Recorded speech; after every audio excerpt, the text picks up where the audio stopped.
Habilidad notable, destreza, un ejército admirable. Es así como Jens Stoltenberg, secretario general de la OTAN, ha descrito a las fuerzas ucranianas. Un mensaje que no sé qué tan cierto sea si analizamos los números, las pérdidas y la cantidad de veces que vemos cómo los rusos continúan avanzando en su misión. De hecho, Volodymyr Zelensky ha reconocido que hay un buen número de soldados caídos y de civiles también. Mensaje contradictorio. Stoltenberg, quien además ha coqueteado con la posibilidad de que Ucrania en algún momento, Dios sabe cuándo, pueda ingresar a la OTAN. El momento histórico que estamos viviendo cumple ya 2 años, segundo año desde que Rusia no inició la guerra, sino más bien está intentando acabar con ella. Al menos eso fue lo que dijo Vladimir Putin. Cuando nosotros iniciamos la operación militar, no iniciamos el conflicto. Queríamos acabar con ese régimen neonazi. Fueron las palabras de Putin y hoy en día el conflicto en Europa se va volviendo cada vez más crítico, luego de la caída de Avdiivka, por supuesto. Para hablar de esto, para desarrollar la guerra y lo que nos ha dejado en estos 2 años, se encuentra con nosotros Ezequiel Vistoletti, doctor en ciencias políticas, que además tiene su canal, Demoliendo mitos de la política, y por supuesto ahora está estrenando un nuevo canal de MP Geopolítica. Ya estaremos hablando de eso seguramente. Ezequiel, un honor poder conversar contigo en esta jornada. ¿Cómo estás? Hola Enzo, un placer poder acompañarlos. Sí, el placer para mí también, Ezequiel. Tú sabes que la gente te quiere, la gente es muy asidua a lo que tú comentas. Y por supuesto, un tema que debemos tocar tiene que ver con la guerra en Ucrania, que para muchos entró un momento, no sé si decir decisivo, porque se sabe qué es lo que va a ocurrir al final, pero sí un momento en el cual ya se empiezan a desmoronar algunos mitos, algunas narrativas. Stoltenberg ha seguido coqueteando con esta posibilidad de que Ucrania entre a la OTAN, obviamente con cierta mesura, ¿no? No dice fecha, no dice cuándo, podría pasar en cualquier momento, menciona. Rusia, por supuesto, sabe que apenas esto ocurra, la guerra entra a dimensiones ya advertidas. ¿Qué te deja todo esto, Ezequiel, estos 2 años del conflicto? ¿Qué impresiones al respecto? Bueno, efectivamente, Enzo, redondeamos 2 años de conflicto, 2 años de guerra en Ucrania. Guerra en Ucrania y no guerra de Ucrania, porque debemos recordar una vez más que Ucrania representa el escenario en el cual comienza una guerra entre Estados Unidos y Rusia.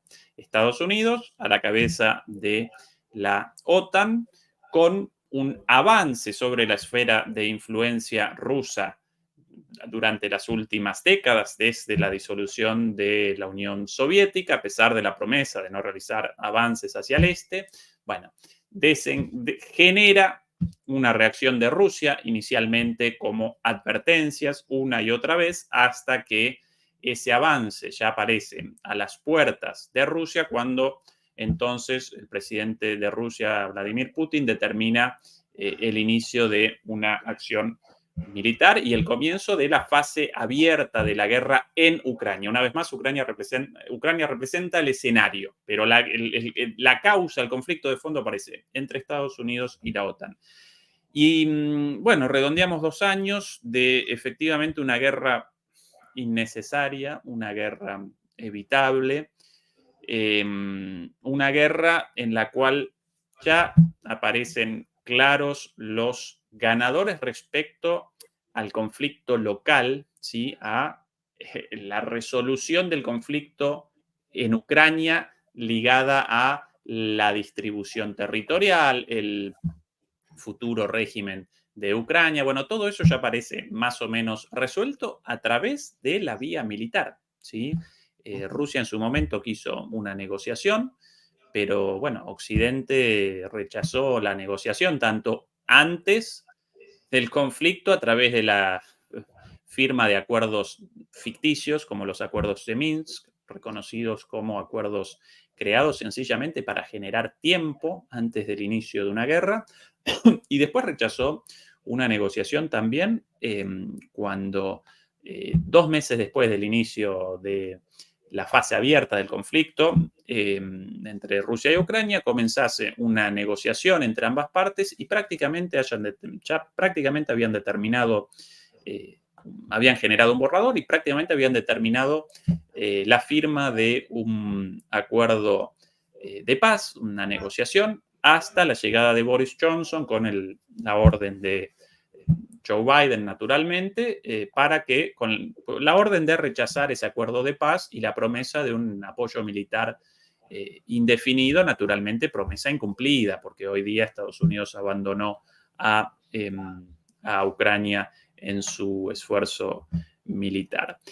Bueno, entonces, 2 años de esta guerra en Ucrania, por un lado, y a través de la vía militar, por el rechazo a las negociaciones, un resultado finalmente inexorable, quizás no inminente, porque puede que presenciemos un año más de guerra tranquilamente, pero con el resultado opuesto, ¿sí? El resultado opuesto no solamente ahora, sino que el resultado aparecía desde el principio, claro, aparecía puesto el resultado de la guerra desde el inicio si Estados Unidos no determinaba participar con el envío de tropas, lo cual habría connotado el inicio de un enfrentamiento directo y la posibilidad de una guerra nuclear.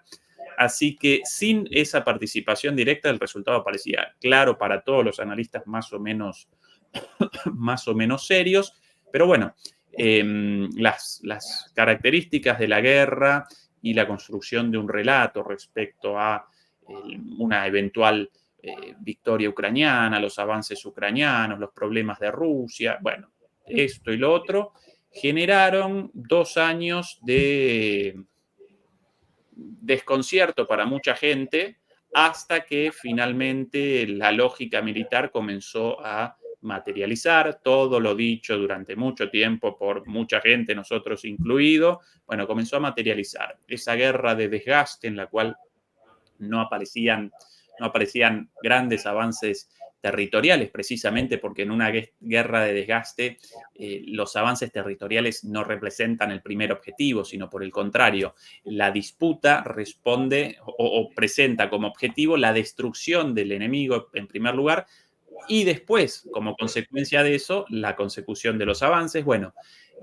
ya desde hace tiempo, en esa guerra de desgaste, Rusia parecía en una situación de ventaja, deteriorando, destruyendo las fuerzas armadas ucranianas y lamentablemente a las personas, porque en última instancia los militares también representan personas, bueno, hasta que finalmente comenzó la situación del colapso, ¿sí? Ante ese desgaste a lo largo de todo el frente y por lo general, y en particular en los puntos de contacto más fuertes de la guerra, como por ejemplo en Advivka, bueno, comenzó de repente el colapso de las defensas ucranianas y una desbandada, ¿sí?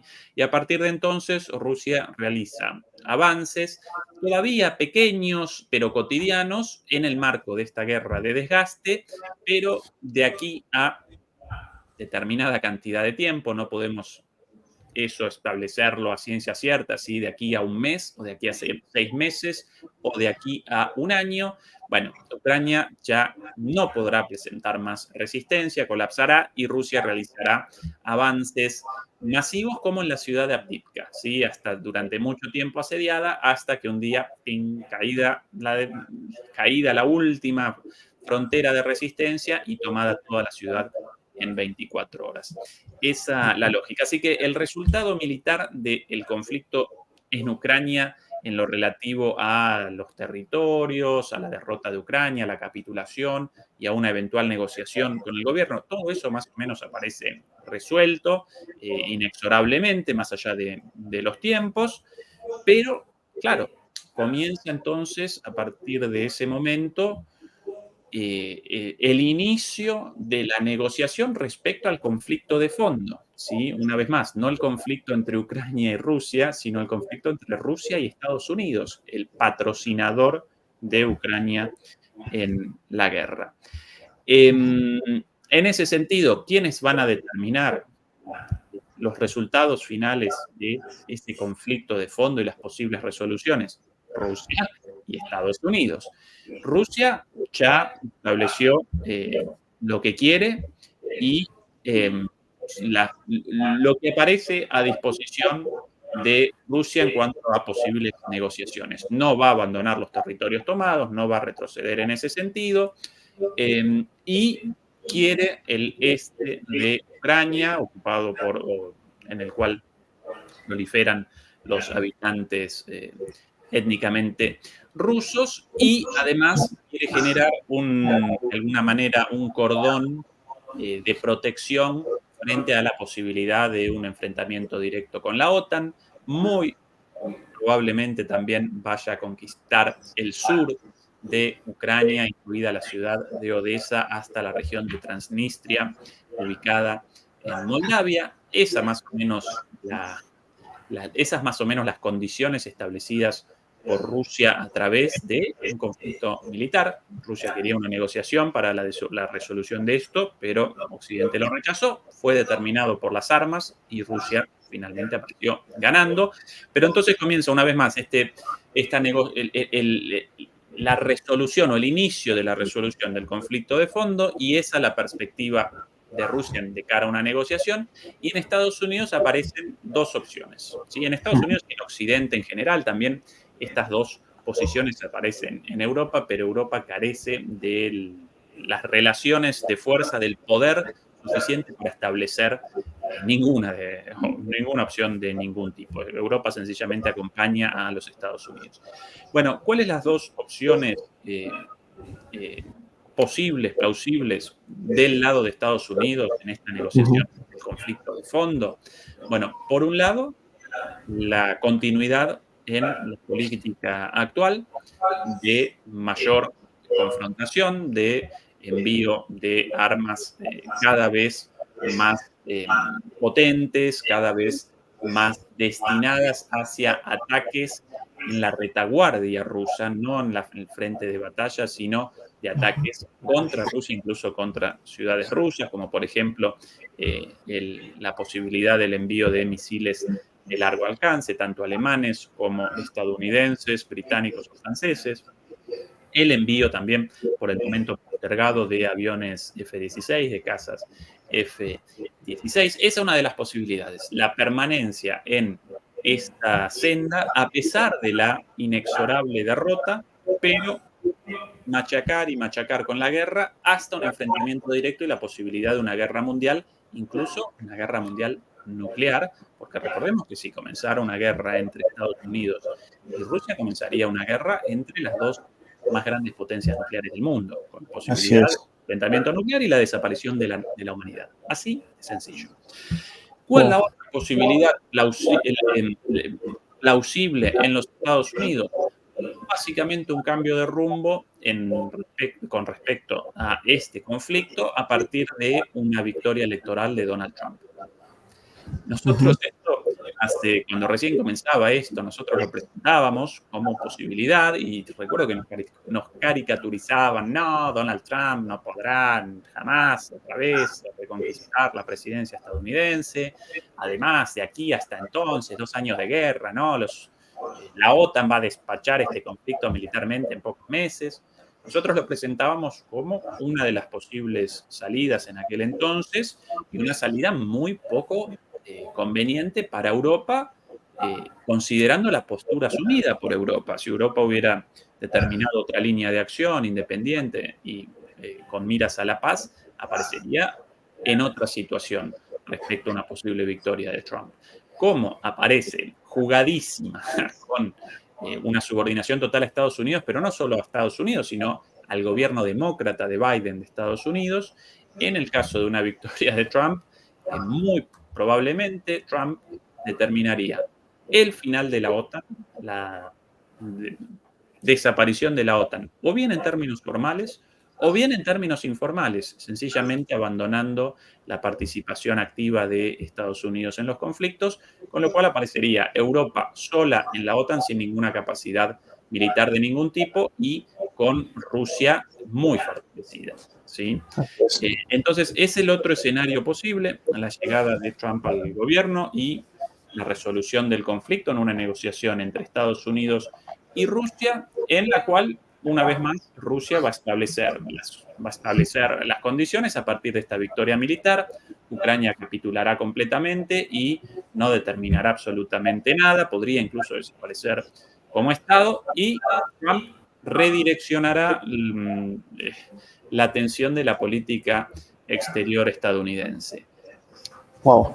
¿Podría, Ezequiel, podría eso generar, por sí, un lado, esto podría, en una primera instancia parece como algo prometedor en el sentido de desactivar un conflicto innecesario a partir de una negociación inevitable desde el principio, sí. pero cuidado, porque lamentablemente la historia nunca está caracterizada por los blancos y los negros, sino que todos los hechos representan matices del gris. Y bien podría Trump determinar el final de la guerra en Ucrania e inmediatamente redireccionar la atención de los Estados Unidos con con todo su poderío hacia un enfrentamiento con China. Ujú. Esa es la posibilidad latente por ahí. Pero bueno, esos dos escenarios posibles tras 2 años de guerra, y una vez más, lo triste de todo esto, esta representa una guerra completamente evitable, representa una guerra innecesaria, una guerra con una cantidad enorme de muertos, pero lamentablemente las élites occidentales, y por sobre todas las cosas, los halcones neoconservadores estadounidenses, promotores de esta guerra desde el inicio, carecen por completo de interés en la enorme cantidad de gente muerta y por sobre todas las cosas de militares ucranianos muertos, ¿verdad? Sí, correcto, Ezequiel. Bueno, tu lectura, tal y como tú lo estás mencionando, habla precisamente de ese conocimiento. Y ahora sí estoy bien preocupado, Ezequiel, porque ese escenario uno, Dios mío, hay que decirlo, nos llueve a todos, ¿ah? O sea, estés donde estés, yo no tengo familiares, bueno, mis abuelos que en paz descansen, que por ahí tuvieron cierto conocimiento de lo que fue la Segunda Guerra Mundial, pero un escenario tan dantesco como este es posible, ¿no? Si tú, Ezequiel, lo estás comentando con esa explicación tan puntual, no es nada descabellado. Ahora, podría ser, claro, el escenario 2, porque hoy me detuve a revisar esta conferencia que dio Volodymyr Zelensky en Kiev hace unas horas. Me llamó mucho la atención, bueno, estaba repleto el auditorio, hay que ser sinceros, pero sí fue un revés porque muchas de las preguntas de los periodistas europeos han sido incómodas para Zelensky. De hecho, la primera, si mal no recuerdo, fue de ABC. Y Zelensky es consultado sobre si es que para él Ucrania estaba perdiendo la guerra. Parece una pregunta media como que jocosa, provocadora, ¿no? Como tratando de sacarle la lengua. Bueno, Zelensky lo tomó a broma. Básicamente bromeó al respecto. Dijo, bueno, usted de repente está hablando con un muerto, dice, ¿no? Porque si estuviese perdiendo la guerra, es lo que dio a entender Zelensky, yo no estaría aquí. En realidad, más allá de eso, Zelensky no quiso contestar una pregunta puntual del periodista, que entre otras cosas le dice, ¿cómo ve usted el momento o la relación que están viviendo Estados Unidos y Ucrania ahora que se habla de una disminución en cuanto al financiamiento? Bueno, Zelensky sencillamente evitó responder.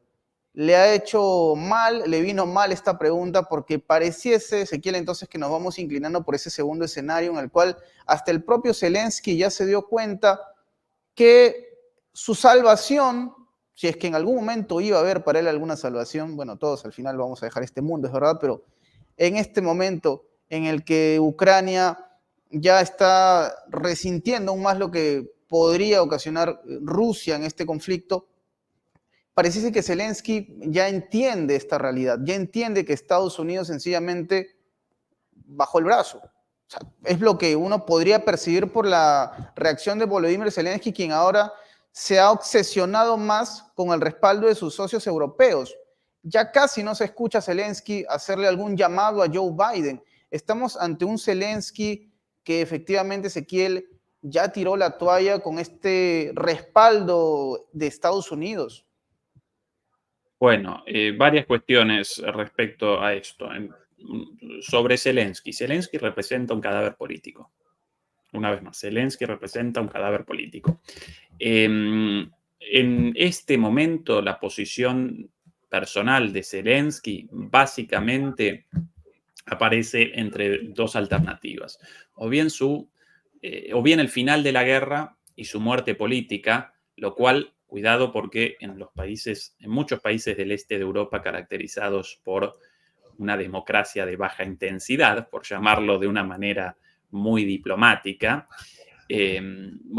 muchas veces la muerte política de dirigentes connota su desaparición física, su muerte física también. Entonces, frente a esa alternativa, la cual Zelensky naturalmente rechaza, acomete la única opción posible para él, básicamente realizar una huida hacia adelante, a pesar de estar consciente de la situación inexorable de la derrota ucraniana, pero bueno, él realiza una huida hacia adelante basada precisamente en la promoción de la guerra hasta el infinito. ¿Sí? Con el final de la guerra, terminada su carrera política, impredecible su futuro personal, entonces la única alternativa para él a su disposición, la continuidad de la guerra. Y como Estados Unidos abandonó el apoyo a Ucrania, entonces ahora machaca una y otra vez con la necesidad de que Europa patrocine la guerra, lo cual representa una salida o representa una posibilidad verdaderamente en realidad no representa una posibilidad porque de ningún modo podría Europa motorizar la guerra sin el aporte estadounidense, tanto en dinero, tanto en lo relativo al envío de fondos, como en lo relativo al envío de armamento, de municiones y de todo lo necesario para la guerra. Aún si Europa pudiese, y naturalmente no puede, realizar pagos equivalentes o envíos de dinero equivalentes a los de Estados Unidos, con ese dinero no podrían generar la compra de armamento, la compra de municiones, porque uno puede aparecer nadando en dinero como tío rico, pero si carece de la capacidad productiva, ese dinero representa un papelito o un número en una pantalla, pero carece de las municiones necesarias para la guerra, o los aviones de combate necesarios para la guerra, o los obuses, o los tanques, ¿sí? Entonces, por más que Europa quisiese responder como único patrocinador de la guerra, no solo carece de los medios económicos, sino por sobre todas las cosas carece de los medios militares. Bueno, entonces la insistencia de Zelensky responde a eso, pero sin el más mínimo sentido.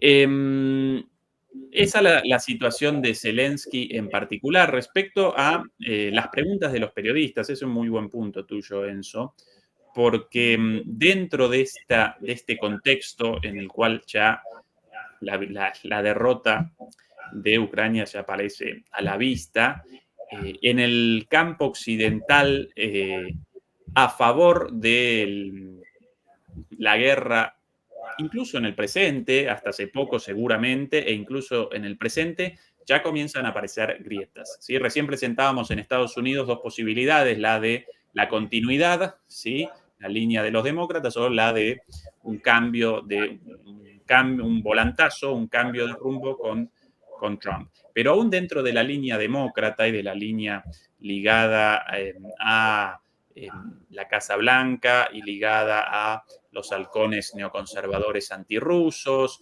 ligada a, bueno, Victoria Nuland, a John Bolton, ligada a Anthony Blinken, el secretario de Estado, a Lloyd Austin, el secretario de Defensa. Aún dentro de esa línea a favor de la continuidad de la guerra, comienzan a aparecer muchos cuestionamientos, comienzan a aparecer dudas e incluso una postura en una parte de ese sector de la política estadounidense, también representado en los medios de comunicación, una postura de acuerdo a la cual ya los territorios, una postura de acuerdo a la cual Ucrania deberá necesariamente realizar concesiones territoriales, lo cual connota un cambio de posición total y absoluto, porque recordarás que como justificación para la guerra básicamente aparecía la reconquista de todos los territorios como objetivo único e innegociable, ¿sí? Bueno, hace 2 días, por ejemplo, en la revista Time, una de las más afamadas de los Estados Unidos, ya apareció una columna de opinión en la cual básicamente establecen que Ucrania aparece a la defensiva y encaminada hacia la derrota y que necesariamente deberá realizar concesiones territoriales. ¿Sí? Esto dentro del campo a favor de Ucrania y a favor de la guerra, ¿sí? Del campo, una vez más, del gobierno de Biden, de los halcones neoconservadores, de todos los sectores de los Estados Unidos comprometidos con esta guerra. No ni siquiera del campo de Trump en contra de la guerra, sino dentro de los sectores a favor de la guerra ya apareció esta postura y por eso comienzan por primera vez después de 2 años los periodistas en las conferencias de prensa, en lugar de realizar preguntas acariciando a Zelensky, presentándolo como un defensor de la democracia, comienzan a realizar preguntas incómodas, preguntas tan incómodas como Ucrania retrocede. ¿Qué responde o cuál es la situación de Ucrania? ¿Qué responde usted a esto? ¿Parece perdiendo la guerra? En realidad, simplemente una pregunta basada en la constatación de la realidad y en la realización del oficio del periodista. Pero bueno, hasta ahora estas preguntas no aparecían en las conferencias de prensa. Ahora, dentro de esta ruptura entre los guerreristas, ya aparece esto y por eso la pregunta de ese periodista, la cual efectivamente no fue respondida por Zelensky, porque no puede responder nada más que sí, aparecemos perdiendo la guerra. Uh-huh. Ineludible. Parece esta película El Sexto Sentido, ¿no? Zelensky sería una especie de Bruce Willis que no se ha dado cuenta que está completamente derrotado y acabado y fuera de este mundo, entre comillas, ¿no? Ezequiel, yo te agradezco porque ha sido una exposición que igual me deja estos, no sé si decir temor, porque bueno, esperemos que no sea este escenario, pero con la lectura que tienes, en verdad, no descartemos absolutamente nada. Dios quiera este escenario 1 finalmente no se dé, porque insisto, y el público debe entenderlo, lo que está pasando a millas de distancia, si se quiere, finalmente puede tener implicancia en la vida de cada uno de nosotros. Por eso es importante estar al tanto de las novedades que se vienen dando en cada frente. Ezequiel, yo te invito ahora, para poder concluir esta conversación, que el público descubra un poco más, porque me hablaste de un segundo canal, Ezequiel, por favor, el público te escucha en estos momentos. Efectivamente comenzamos un segundo canal llamado DMP Geopolítica, en el cual básicamente generamos un espacio para las voces críticas dispersas por ahí, para que esos analistas críticos como Fernando Moragón, Adrián Zelaya, Javier Martínez, Eduardo Bior, ellos mismos realicen sus propios programas. Y comenzamos la semana pasada con los programas hechos por ellos determinan los temas, los formatos, y con mucho éxito, y en los próximos días vamos a presentar nuevos programas de nuevos analistas, en los cuales yo, como mucho, participo a veces como un copiloto nada más, pero básicamente ellos realizan sus propios programas, así que esa es la propuesta de un lugar para voces críticas con muchos analistas, y bueno, esa es la invitación a toda la audiencia, naturalmente, a que nos acompañen con la suscripción ahí de MP Geopolítica. Así es, va a aparecer seguramente en la descripción del video para que usted pueda sumarse, y esas voces y estos entrevistados, conductores obviamente también en el espacio, que son aquí conocidos de la casa, muchos de ellos, y que el público también les tiene mucho afecto, ¿no? Ezequiel, muchas gracias nuevamente por esta conversación. A nuestro querido público los invito a suscribirse a los canales que propone Ezequiel, también a este canal que usted está viendo, Prensa Alternativa. Comente, comparte el video, dele me gusta. Nos estaremos reencontrando muy pronto. Hasta luego.